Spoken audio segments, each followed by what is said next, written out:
Protesters have clashed with Turkish police on the Syrian border for a second day. Tear gas and water cannon were used on the stone-throwing protesters. Over the weekend, Turkey took in more than 130,000 refugees fleeing advancing Islamic State militants in Syria. Most of those crossing over are Kurdish women, children and the elderly. These photos were taken at the border in recent days of women with children, some still infants, as you can see. Ankara is now moving to close the crossings. Lizzie Phelan from RT's Ruckley video agency is at the Turkey-Syria border. This fence here is the border between Syria and Turkey. I'm here in the Turkish side. On the horizon, you can see the city of Kobani, Arabic name Ain al-Arab, which is the city that IS fighters and Kurdish forces have been battling for over the last few days. Now, IS have made some advances, taking over several villages in the surrounding province, which has led to a mass exodus. Tens of thousands of Syrian Kurds have fled through this border, which the Turkish government opened on Friday.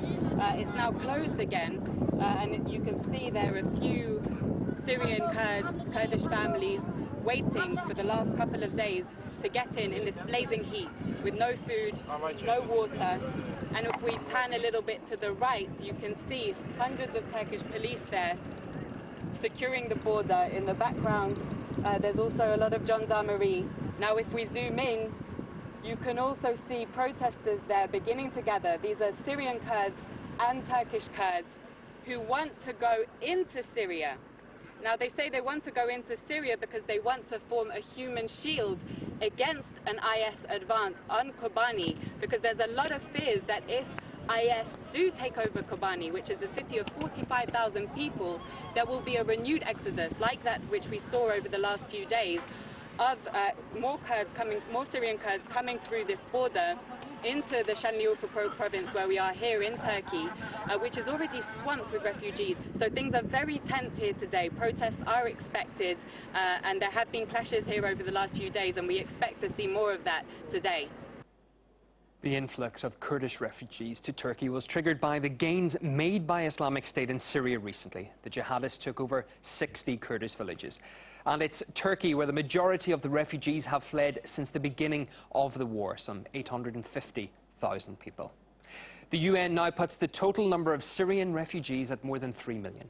Around half of the civilians who fled the country are younger than the age of 18. Turkey's former Prime Minister, now President Erdogan, and President Assad were close allies before the unrest in Syria. But Ankara was quick to turn its back on Damascus. Turkey has reportedly been arming and providing refuge to Syrian rebel forces since 2011.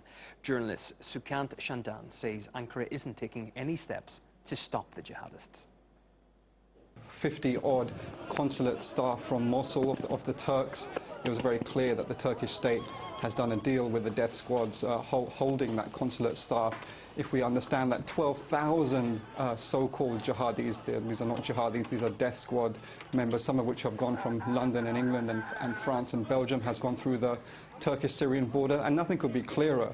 While Turkey facilitates the death squads going into Syria to overthrow a sovereign government, at the same time they are stopping Kurds going to defend their compatriots across the border on the Syrian side.